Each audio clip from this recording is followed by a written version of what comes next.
जय श्री राम सभी को। तो आपके लिए लाए हम सुंदरकांड हिंदी में अर्थ सहित। कई बार क्या है कि संस्कृत में आप पढ़ते रहते हो लेकिन कुछ मतलब समझ में नहीं आता।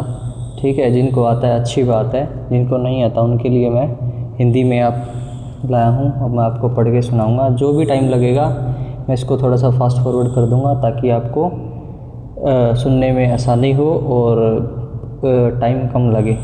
ठीक है, तो स्टार्ट करते हैं। जय श्री राम। और इस सुंदरकांड में मैं आपको बताऊंगा कि अगर मुझसे कुछ गलती हो जाए पढ़ने में या कुछ आपको बताने में तो क्षमा करना, और हे बजरंगबली महाराज मुझे क्षमा करना और आपको भी। चलो फिर सबसे पहले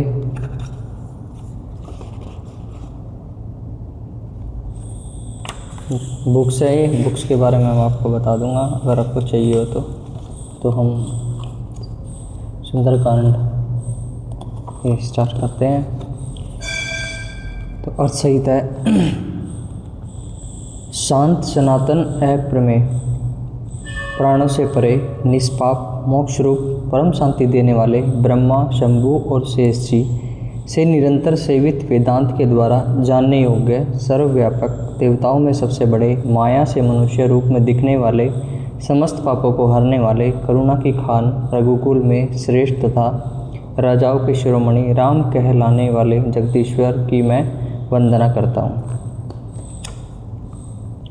हे रघुनाथ जी, मैं सत्य कहता हूँ और फिर आप सबके अंतरात्मा ही हैं, सब जानते ही हैं कि मेरा हृदय में दूसरी कोई इच्छा नहीं है। हे रघुकुल श्रेष्ठ, मुझे अपनी निर्भरा पूर्ण भक्ति दीजिए और मेरे मन को काम आदि दोषों से राहत कीजिए।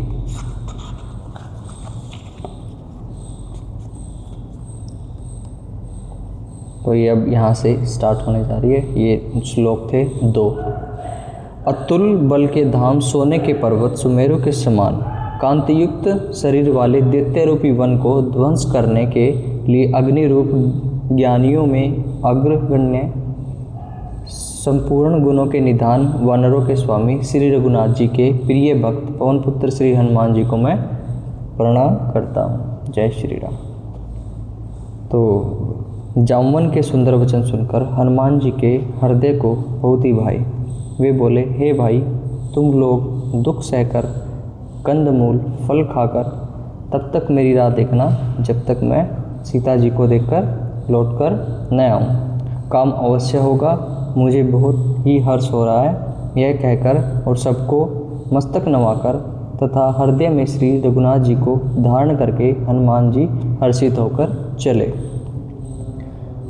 समुद्र के तीर पर एक सुंदर पर्वत था।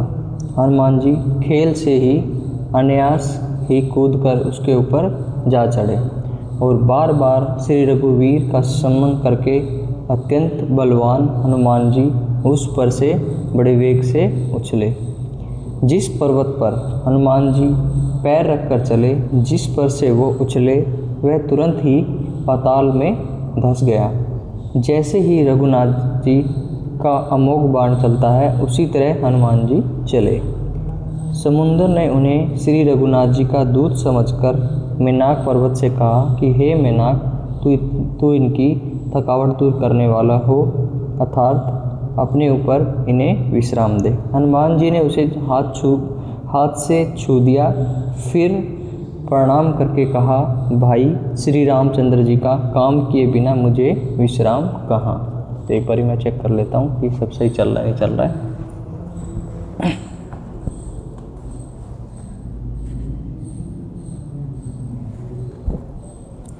ठीक है।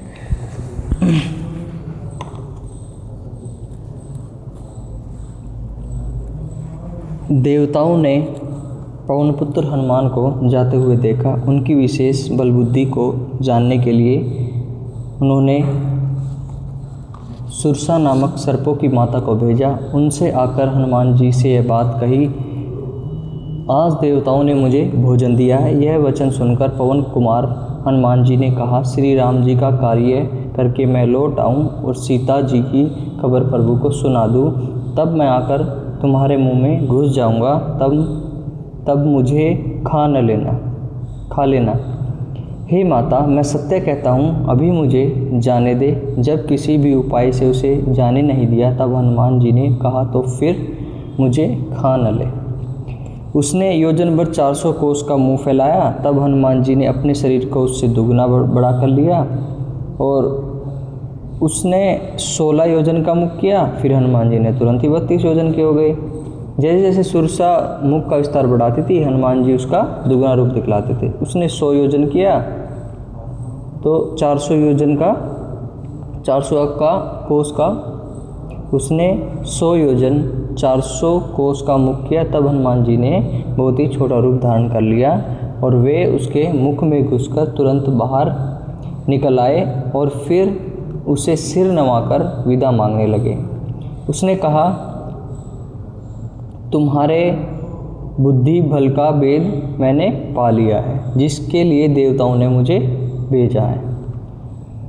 फिर दुआ, तुम श्री रामचंद्र जी का सब कार्य करोगे क्योंकि तुम बल बुद्धि के भंडार हो। यह आशीर्वाद देकर वह चली गई। तब हनुमान जी हर्षित होकर चले। समुद्र में एक राक्षसी रहती थी।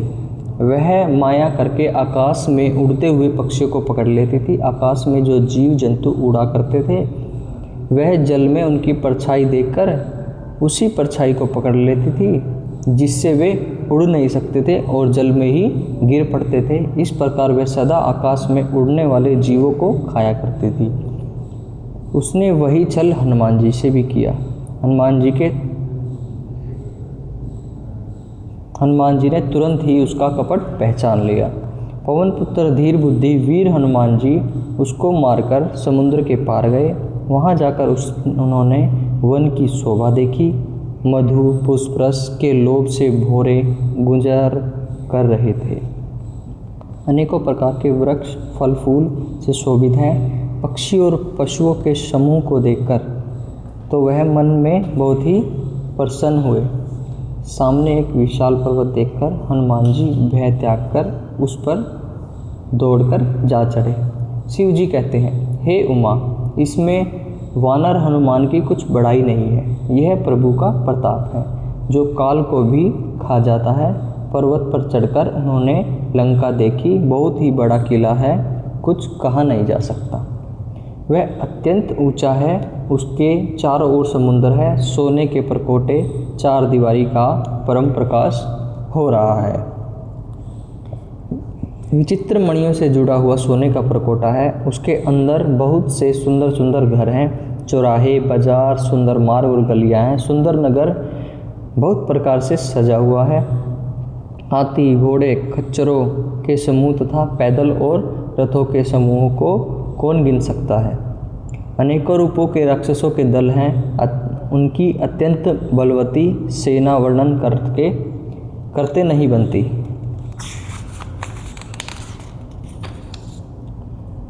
वन, बाग, उपवन, बगीचे, फुलवाड़ी, तालाब, कुएं और बावलियाँ सुशोभित हैं। मनुष्य, नाग, देवताओं और गंधर्वों की कन्याएं अपने सौंदर्य से मुनियों के भी मन को मोह लेती है। कहीं पर्वत के समान विशाल शरीर वाले बड़े ही बलवान पहलवान गरज रहे हैं। वे अनेकों अखाड़ों में बहुत प्रकार से भिड़ते और एक दूसरे को ललकारते हैं। भयंकर शरीर वाले करोड़ों योद्धा यत्न करके बड़ी सावधानी से नगर के चारों ओर दिशाओं में सब ओर से रखवाली करते हैं। कहीं दुष्ट राक्षस भैंसों, मनुष्य, गायों, गधों और बकरों को खा रहे हैं। तुलसीदास जी ने इन्हें कहा इसलिए कथा इनकी कुछ थोड़ी सी कही है कि ये निश्चय ही श्री रामचंद्र जी के बाण रूपी तीर्थों में शरीर को त्याग कर परम गति पावेंगे। ये उस समय का चरित्र है जो हनुमान जी किले पे चढ़ के देख रहे हैं सभी को। और नगर के बहुसंख्यक रखवालों को देखकर हनुमान जी ने मन में विचार किया कि अत्यंत छोटा रूप धरूं और रात के समय में नगर में प्रवेश करूं। हनुमान जी मच्छर के समान छोटा सा रूप धारण कर नर रूप से लीला करने वाले भगवान श्री रामचंद्र जी का स्मरण करके लंका की ओर चले। लंका के द्वार पर लंकनी नाम की एक राक्षसी रहती थी। वह बोली, मेरा निरादर करके बिना मुझसे पूछे कहाँ चला जा रहा है? हे मूर्ख, तूने मेरा भेद नहीं जाना? जहाँ तक जितने चोर हैं वो सब मेरे आहार हैं। महाकपि हनुमान जी ने उसे एक घूंसा मारा, जिससे वह खून की उल्टी करती हुई पृथ्वी पर लुढ़क पड़ी। वह लंकिनी फिर अपने आप को संभाल कर उठी और डर के मारे हाथ जोड़कर विनती करके बोली, रावण को जब ब्रह्मा जी ने वर दिया था तब चलते समय उन्होंने मुझे विनाश की यह पहचान दी थी। जब तू बंदर के मारने से व्याकुल हो जाए तब तू राक्षसों का संहार हुआ जान लेना। यह तात मेरे बड़े पुण्य हैं, हे तात मेरे बड़े पुण्य हैं जो श्री रामचंद्र जी के दूत श्री राम जी के दूत को मैं अपने नेत्रों से देख पाई। हे तात, स्वर्ग और मोक्ष के सब सुखों को तराजू के एक पलड़े पर रखा जाए तो भी वे सब मिलकर दूसरे पलड़े पर रखे हुए उस सुख के बराबर नहीं हो सकते जो ये क्षण मात्र सत्संग से होता है। अयोध्यापुरी राजा श्री रघुनाथ जी को हृदय में रखे हुए जय श्री राम नगर में प्रवेश करके सब काम लीजिए, उसके लिए विष अमृत हो जाता है। स्त्रु मित्रता करने लगते हैं, समुद्र गाय के खुर के बराबर हो जाता है, अग्नि में शीतलता आ जाती है। और हे गुरुड़ जी, सुमेरु पर्वत उसके लिए रज के समान हो जाता है, जिसे श्री रामचंद्र जी ने एक बार कृपा करके देख लिया। तब हनुमान जी ने बहुत ही छोटा रूप धारण किया और भगवान का स्मरण करके नगर में प्रवेश किया। उन्होंने एक एक प्रत्येक महल की खोज की, जहाँ तहाँ असंख्यक योद्धा भी देखे। फिर वे रावण के महल में गए। वह अत्यंत विचित्र था, जिसका वर्णन नहीं हो सकता था। हनुमान जी ने उसे यानी रावण को शयन किए देखा, परंतु महल में जानकी जी नहीं दिखाई दी। फिर एक और सुंदर महल दिखाई दिया, जिसमें भगवान का अलग मंदिर बना हुआ था। वह महल श्री राम जी के धनुष बाण के चिन्हों से अंकित था, यानी यहाँ पे बात हो रही है विभीषण जी की। उसकी शोभा वर्णन नहीं की जा सकती। वहाँ नवीन नवीन तुलसी के वृक्ष समूहों को देखकर कपिराज श्री हनुमान जी हर्षित हुए। लंका तो राक्षसों का समूह का निवास का स्थान है, यहाँ सज्जन साधु पुरुष का निवास कहाँ। हनुमान जी वन में इस प्रकार तर्क करने लगे। उसी समय विभीषण जी जागे। उन्होंने विभीषण जी ने राम नाम का स्मरण उच्चारण किया। हनुमान जी ने उन्हें सज्जन जाना और हृदय में हर्षित हुए। हनुमान जी ने विचार किया कि इनसे हट करके अपनी ओर से परिचय करूंगा, क्योंकि साधु से कार्य की हानि नहीं होती, प्रत्युत लाभ ही होता है। ब्राह्मण का रूप धरकर हनुमान जी ने उन्हें वचन सुनाए और सुनते ही विभीषण जी उठकर वहां आए। प्रणाम करके कुशल पूछी और कहा कि हे ब्राह्मण देव, अपनी कथा समझा कर कहिए, क्या आप हरि भक्तों में से कोई हैं? क्योंकि आपको देखकर मेरे हृदय में अत्यंत प्रेम उमड़ रहा है। अथवा क्या आप दीनों से प्रेम करने वाले स्वयं श्री राम जी ही हैं, जो मुझे बड़भागी बनाने आए हैं, मतलब घर बैठे दर्शन कतार करवाने आए हैं। तब हनुमान जी ने श्री रामचंद्र जी की सारी कथा कहकर अपना नाम बताया। सुनते ही दोनों के शरीर पुलकित हो गए और श्री राम जी के गुण समूहों का स्मरण करके दोनों के मन मगन हो गए, यानी प्रेम और आनंद में हो गए। तो विभीषण जी ने कहा, हे पवन पुत्र, मेरी रहनी सुनो। मैं यहाँ वैसे ही रहता हूँ जैसे दांतों के बीच में मेरी बेचारी जीभ, यानी जो जैसे दांतों के बीच में जीभ रहती है, वैसे ही मैं यहाँ पे रहता हूँ। हे तात, मुझे अनाथ जानकर सूर्य कुल के नाथ श्री रामचंद्र जी क्या कभी मुझ पर कृपा करेंगे?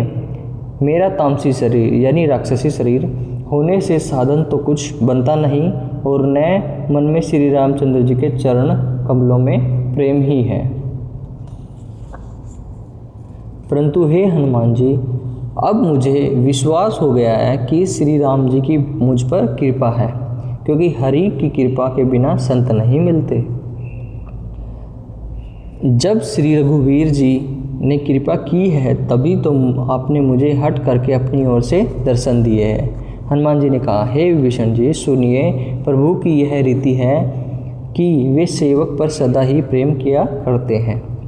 भला कहिए, हनुमान जी कहते हैं अपने आप को, भला कहिए मैं ही कौन बड़ा कुलीन जाति का चंचल वानर हूँ और प्रकार से नीच हूँ। प्रातःकाल जो हम लोगों बंदरों का नाम ले ले तो उस दिन उसे भोजन न मिले। ठीक है, ऐसा उन्होंने कहा। हे सखा सुनिए, मैं ऐसा अधम हूँ, पर श्री रामचंद्र जी ने तो मुझ पर भी कृपा ही की है। भगवान के गुणों का स्मरण करके हनुमान जी के दोनों नेत्रों में जल भर आया। जो जानते हुए भी ऐसा स्वामी श्री रघुनाथ जी को भुलाकर भटकते फिरते हैं, वे दुखी क्यों न हो। इस प्रकार श्री राम जी के गुणों समूहों को कहते हुए हनुमान परम शांति प्राप्त की। फिर विभीषण जी ने श्री जानकी जी जिस प्रकार वहाँ लंका में रहती है वह सब कथा कही। तब हनुमान जी ने कहा, हे भाई सुनो, मैं जानकी माता को देखना चाहता हूँ। विभीषण जी ने माता के दर्शन की सब युक्ता उपाय कह सुनाई। तब हनुमान जी विदा लेकर चले। फिर वहीं पहले का मशक सरीखा रूप धारण करके वहाँ गए जहाँ अशोक वन में, वन के जिस भाग में सीता जी रहती थी।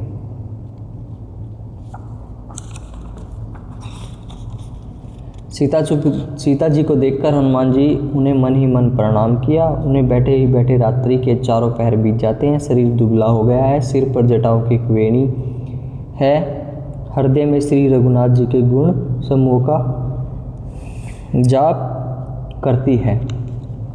श्री जानकी जी नेत्रों को अपने चरणों में लगाए हुए हैं, नीचे की ओर देख रही है और मन ही मन श्री राम जी के चरणों में लीन है। जानकी जी को दीन दुखी देखकर पवन पुत्र हनुमान जी बहुत ही दुखी हो गए। हनुमान जी वृक्ष के पत्तों में छिपे रहे और विचार करने लगे कि हे भाई क्या करूँ, इनका दुख कैसे दूर करूँ। उसी समय बहुत सी स्त्रियों को साथ लेकर सज धज कर रावण वहाँ आया।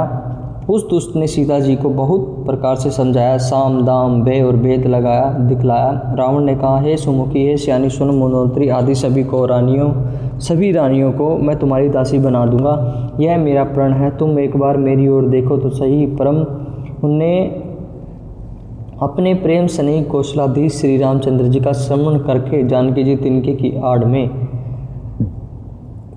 कहने लगी, हे दशमुख सुन, जुगनू के प्रकाश से कभी कमलिनी खिल नहीं सकती।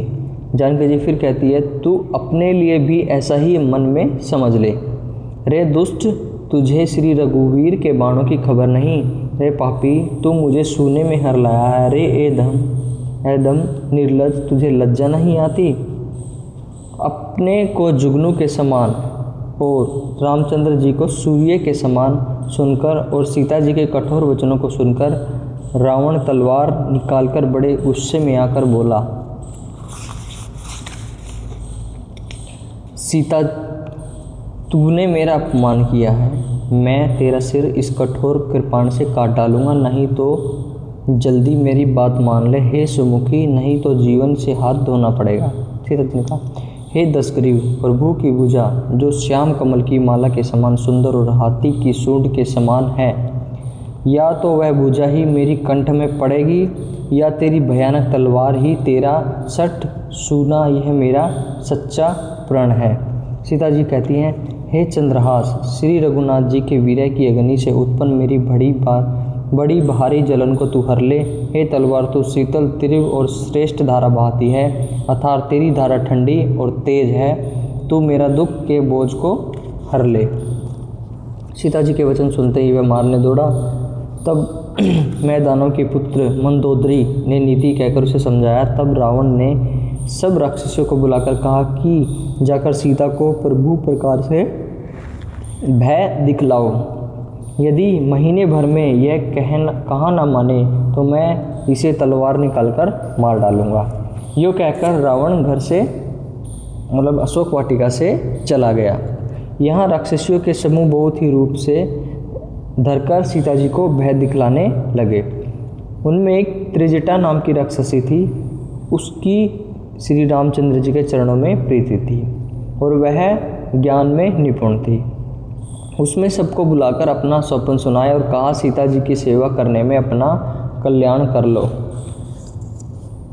स्वप्न में मैंने देखा कि एक बंदर ने लंका जला दी है, राक्षसों की सारी सेना मार डाली गई है, रावण नंगा और गधे पर सवार है जिसके सिर मुड़े हुए हैं, 20 भुजाएं कटी हुई हैं। इस प्रकार से वह दक्षिण यमपुरी की दिशा की ओर जा रहा है और मानो लंका विभीषण ने पाई है। नगर में श्री रामचंद्र जी की दुहाई फिर गई। तब प्रभु ने सीता जी को बुला भेजा। मैं पुकार कर निश्चय के साथ कहती हूँ कि यह स्वप्न कुछ दिनों ही बोल देते हैं 4 दिनों में सत्य होकर रहेगा, कुछ ही दिनों में सत्य होकर रहेगा। उसके वचन सुनकर वे सब राक्षसियाँ डर गई और जानकी जी के चरणों पर गिर पड़ी। तब इसके बाद वे सब जहाँ तहाँ चली गई। सीता जी मन में सोचने लगी कि 1 महीना बीत जाने पर नीच राक्षस रावण मुझ पर वार करेगा और मुझे मार डालेगा।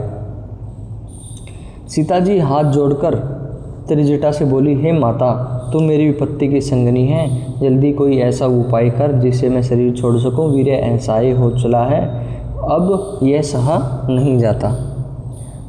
काट लाकर चिता बनाकर सजा दे। हे माता, फिर उसमें आग लगा दे। हे श्यानी, तू मेरी प्रीति को सत्य कर दे। रावण की शूल के समान दुख देने वाली वाणी कानों से कौन सुने। सीता जी ने वचन सुनकर त्रिजटा से ने चरण पकड़कर उन्हें समझाया और प्रभु का प्रताप, बल और सुयश सुनाया। उसने कहा, हे सुकुमारी, सुनो, रात्रि के समय आग नहीं मिलेगी। ऐसा कहकर वह अपने घर चली गई। सीता जी मन ही मन कहने लगी, क्या करूं, विधाता विपरीत हो गया है, न आग मिलेगी न पीड़ा मिटेगी। आकाश में अंगारे प्रकट दिखाई दे रहे हैं पर पृथ्वी पर एक भी तारा नहीं है। चंद्रमा अग्नि में है किंतु वह भी मानो मुझे हत भागिनी जानकर आग नहीं बरसाता। अशोक वृक्ष, मेरी विनती सुन, मेरा शोक हर ले और अपना अशोक नाम सत्य कर दे।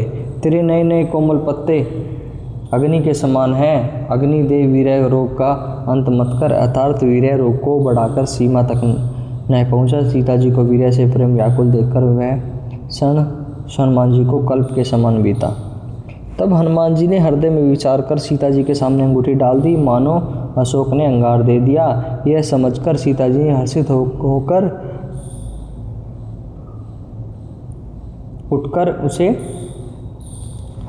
उठाकर उसे हाथ में ले लिया।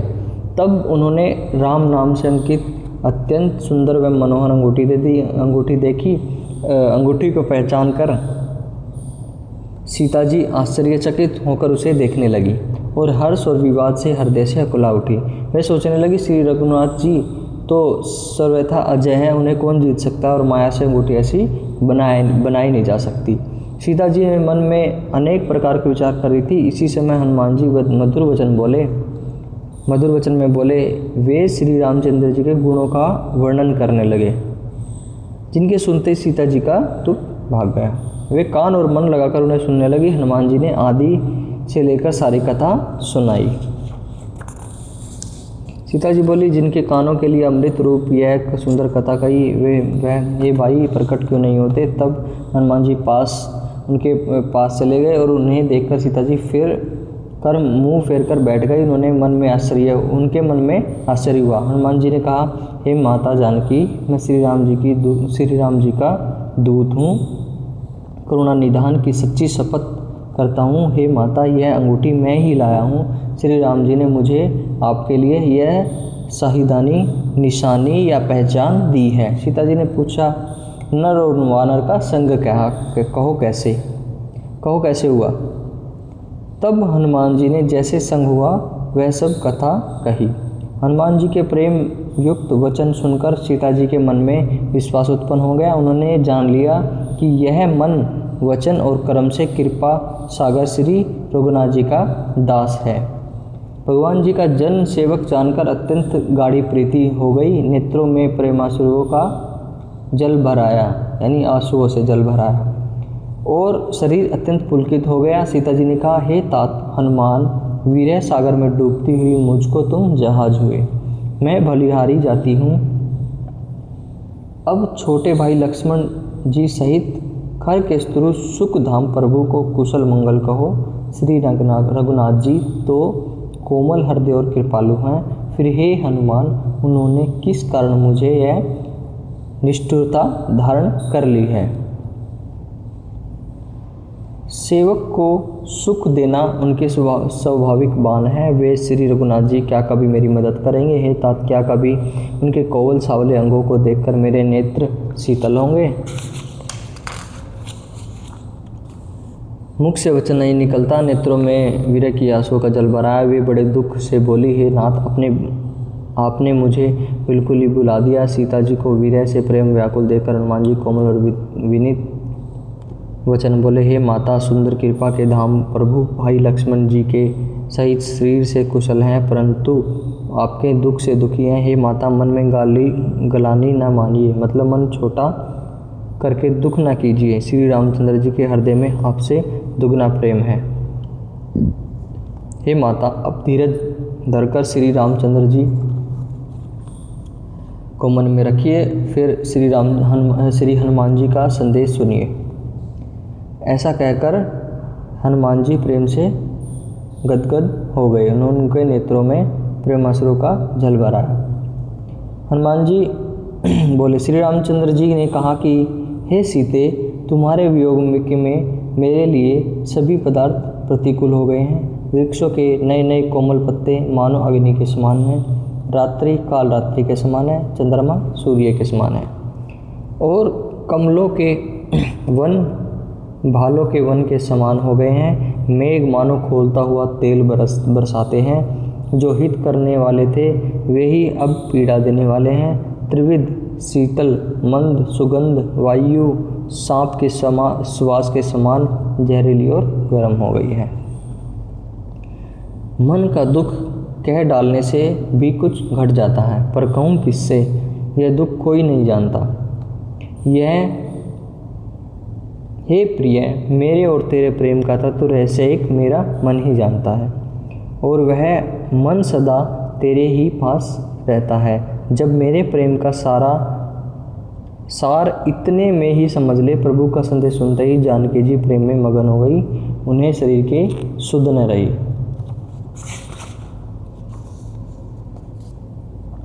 हनुमान जी ने कहा, हे माता, हृदय में धैर्य धारण करो और सेवकों को सुख देने वाले श्री राम जी का स्मरण करो। श्री रघुनाथ जी की प्रभुता को हृदय में लाओ और मेरे वचन सुनकर कायरता छोड़ दो। राक्षसों के समूह पतंगों के समान और श्री रघुनाथ जी के बाण अग्नि के समान हैं। हे माता, हृदय में धैर्य धारण करो और राक्षसों को जला ही समझो। श्री रामचंद्र जी ने यदि खबर पाई होती तो वे विलंब न करते। हे जानकी जी, रामबाण रूपी सूर्य के उदय होने वाले राक्षसों का सेना रूपी अंधकार कहाँ रह सकता है? हे माता, मैं आपको अभी यहाँ से लेके चला जाऊँ, पर श्री राम जी की शपथ है, मुझे प्रभु की आज्ञा नहीं है। अतः हे माता, कुछ दिन और धीरज करो। श्री रामचंद्र जी वानरों सहित आएंगे और राक्षसों को मारकर आपको ले जाएंगे। नारद आदि ऋषि मुनि तीनों लोकों में उनका यश गावेंगे। सीता जी ने कहा, हे पुत्र, सब वानर तुम्हारे ही समान नन्हे नन्हे होंगे। राक्षस तो बड़े बलवान योद्धा हैं। अतः मेरे हृदय में बड़ी भारी संदेह होता है कि तुम जैसे बंदर राक्षसों को कैसे जीतेंगे। सुनकर हनुमान जी ने अपना शरीर प्रकट किया। सोने के पर्वत के आकार का अत्यंत विशाल शरीर बना लिया, जो युद्ध में शत्रुओं के हृदय में भय उत्पन्न करने वाला था। अत्यंत बलवान और वीर था। तब उसे देखकर सीता जी के मन में विश्वास हो गया। हनुमान जी ने फिर छोटा रूप धारण कर लिया। हे माता, सुनो, वानरों में बहुत बलबुद्धि नहीं होती, परंतु प्रभु के प्रताप